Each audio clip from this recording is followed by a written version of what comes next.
Hey there! Before we jump in, make sure you smash that like button, subscribe to the channel, and drop a comment to let me know what you think. Alright, let's get started. Declan Ollie did not pay $50 for love, comfort, or sweet words by the fire. He paid for strong hands and a steady back. He paid for survival. Winters in the Montana mountains killed careless men, and Declan had no room for weakness. But when the stagecoach finally rolled into Iron Ridge, what stepped down was not the woman he ordered. It was a ghost. She was small, shaking, and silent. She looked like a hard breath of wind could break her in half. For one long moment, Declan considered sending her back. He should have, because the woman standing before him was not just a shy bride. She carried secrets heavy enough to crush a man's soul before morning. The wind screamed through Iron Ridge that day, sharp with snow and pine. November of 1887 showed no mercy in the Montana Territory. Men survived here by being hard, and the ground swallowed the weak before winter fully set in. Declan stood apart from the others on the platform. He was tall, broad, and scarred with a white mark running from his temple down into his beard. His coat was made of cured animal hide, stitched by his own hands. A revolver rested on his hip, not as decoration, but because it was needed. The townsfolk kept their distance. To them, he was the bear of the ridge, the man who owned half the valley's timber, but lived like a wild thing in the mountains. The station master, old Gideon, cleared his throat. He was the only man in town who spoke to Declan without fear. "Stage is late," Gideon said. "Snow in the pass," Declan replied. His voice sounded like stone grinding on stone.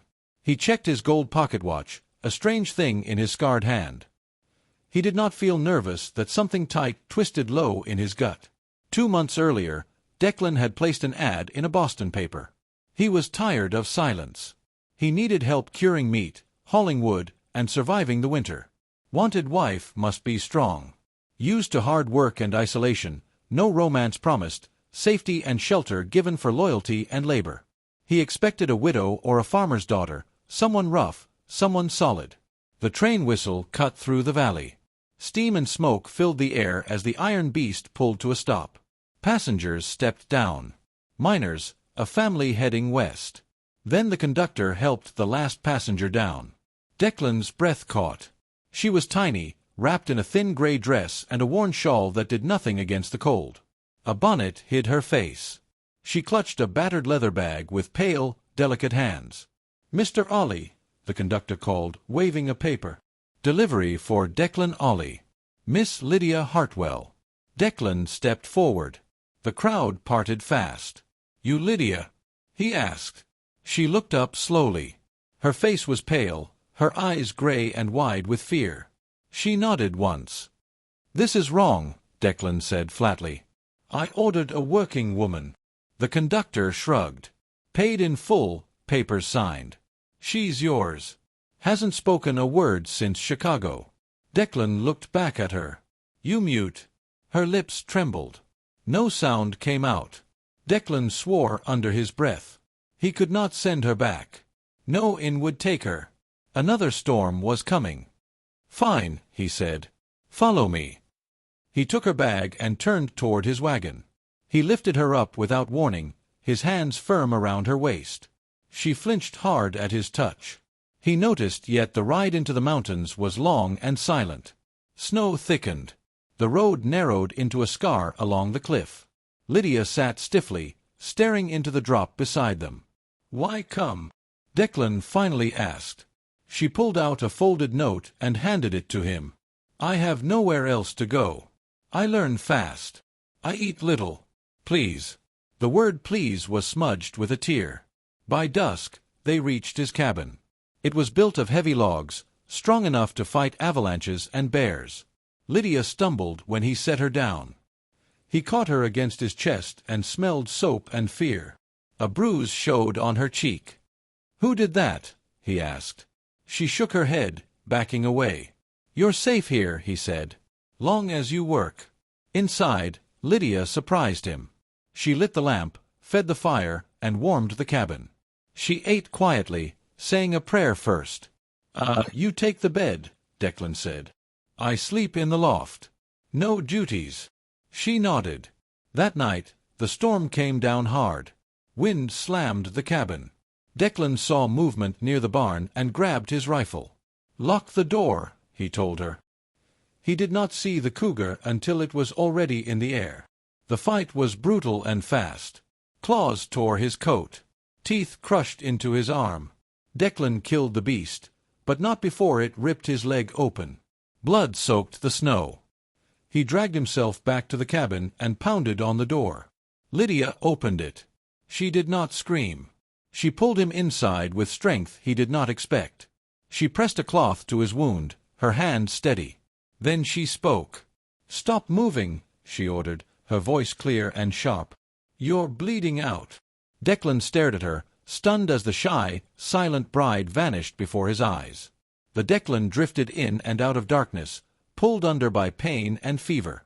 The last thing he remembered clearly was Lydia's voice, no longer soft or silent, cutting through the chaos with calm authority. When he opened his eyes again, firelight danced across the ceiling beams, and the storm outside still howled like a living thing. His leg burned, his arm throbbed, but he was alive.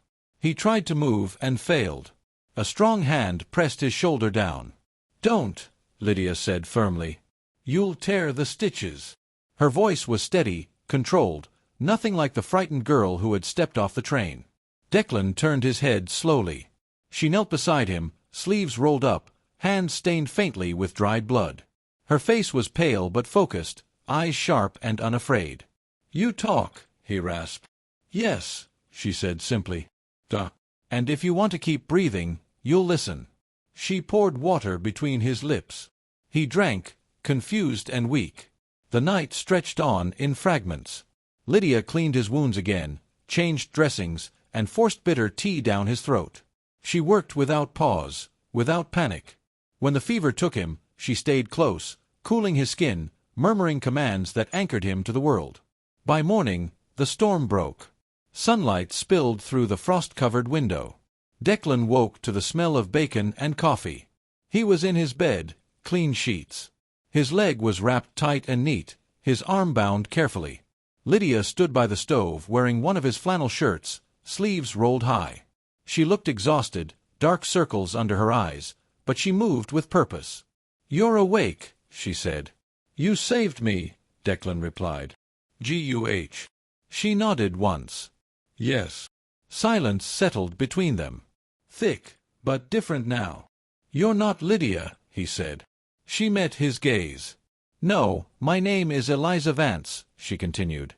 "Lydia Hartwell is buried outside St. Louis. I took her name because she didn't need it anymore." Declan absorbed that slowly. "Why the silence?" "My voice is known," Eliza said. "My husband was Judge Archharold Thorne of Chicago. Powerful, cruel. He did not like women who corrected him." Declan's jaw tightened. "I stole his ledger." She went on. "Proof of bribes, land theft, murder. If he finds me, I die." Declan stared at the ceiling, then back at her. "You brought death to my mountain." "Yes," she said softly. "And I would leave if I could." He shook his head. "You're here now." The days that followed were tense, but steady. Eliza proved she was not weak, and she chopped vegetables, learned to tend the fire, and absorbed everything Declan showed her. She cleaned his rifle better than most men he knew. She listened more than she spoke. At night, they talked about the war, about Chicago, about survival. 3 weeks passed. Then the rifle shot came at dawn. The bullet shattered wood inches from Declan's hand. He dropped into the snow, pain screaming through his leg. "Eliza, down!" he shouted. She was already moving from inside the cabin. The Winchester cracked. Snow exploded high on the ridge. A man screamed. Declan crawled back inside as Eliza barred the door. "They found us," she said. "Tracker," Declan growled. "Good one," the voice came from the trees. "Mrs. Thorne," the man called. "Come out. We can end this clean." Declan counted shapes in the woods. 4 men. "They'll burn us out," he said. "We run," Eliza replied. The caves. Fire hit the porch. Smoke poured under the eaves. They fled out the back, climbing the narrow trail as the cabin burned behind them. Bullets struck stone. Snow fell in sheets. They reached the cave too late. It was a dead end. Eliza worked fast, her mind sharp under pressure. She mixed powder and whiskey with shaking hands that never slowed. "Trust me," she said. She threw the makeshift bomb upward at the mountain answered. Snow roared down the cliff, swallowing the trail and the men on it. The cave shook. Darkness fell. They were buried alive. Declan struck a match. Eliza found a draught. They dug with bleeding hands until fresh air rushed in. They climbed. On the ridge above, one man remained. Cole Sterling. Eliza stepped forward, holding the ledger high. Declan rose behind the rock, pain forgotten, and fired. The wolf fell. Silence returned to the mountains. They collapsed together in the snow, breathless and alive. But below them, the cabin was gone. Winter had taken it, and spring would demand something new. The cold on the ridge was sharp and clean, but it did not feel cruel anymore. Declan and Eliza lay side by side in the snow, breathing hard, staring at the sky as the first stars appeared. Below them, at the body of Cole Sterling lay still, half buried by drifting snow. The wolf was dead at last. For a long time, neither of them spoke. Declan finally pushed himself up on one elbow, every muscle screaming in protest. His leg throbbed, but it held. He looked at Eliza, her face stray with soot and tears frozen on her cheeks. "You ended it," he said quietly. "We ended it," she corrected. They climbed down slowly, carefully, finding a safer path as the light faded. By the time they reached a lower shelf of the mountain, night had fully settled. They made a small fire in the lee of a rock wall. The flames weak, but enough. Eliza checked Declan's leg again, tightening the bandage. Her hands were gentle now, the fight gone from her posture. "You should hate me," she said suddenly. "I brought this here, your home, your peace." Declan stared into the fire. "Peace is a lie men tell themselves when they're lonely," he said. "You didn't break my life. You filled it." She looked at him then, really looked, as if weighing the truth of his words. Her shoulders finally relaxed. They survived the night. When morning came, the mountain was silent again, as if nothing had happened. Smoke rose from the ruins of the cabin far below. A black scar against the white. They buried what could be buried. They took what little remained. Then they walked. The winter slowly loosened its grip. Weeks later, when the snow began to melt, Iron Ridge whispered about ghosts, about the mountain man and his bride, who burned with their cabin and vanished. Then in early spring, a federal marshal rode into town. He carried a warrant and a name, Judge Archharold Thorne. While at the ledger had reached Washington, the proof was undeniable. Thorne was arrested in his chambers, stripped of his power in a single day. Men who once bowed to him would not meet his eyes. Up in the mountains, hammers rang. Declan rebuilt. The new cabin was stronger, larger. One room was set aside with a clean table, shelves, and light. Eliza's room. She no longer hid her voice. Travelers began to find their way up the ridge. Men with broken bones, women in labor, children with fever. Eliza treated them all. Some looked at her with doubt, most left alive. Declan watched her work with quiet pride. One evening, as the sun dipped behind the peaks, Eliza stepped outside and leaned against the porch rail. Declan joined her, his leg healed enough to stand tall again. "You still think you bought a wife?" she asked. He smiled, slow and real. "No. Fate sent me a partner." She took his hand. The mountains stood silent around them, holding their secrets close. They had survived winter, violence, and truth. And together they would survive whatever came.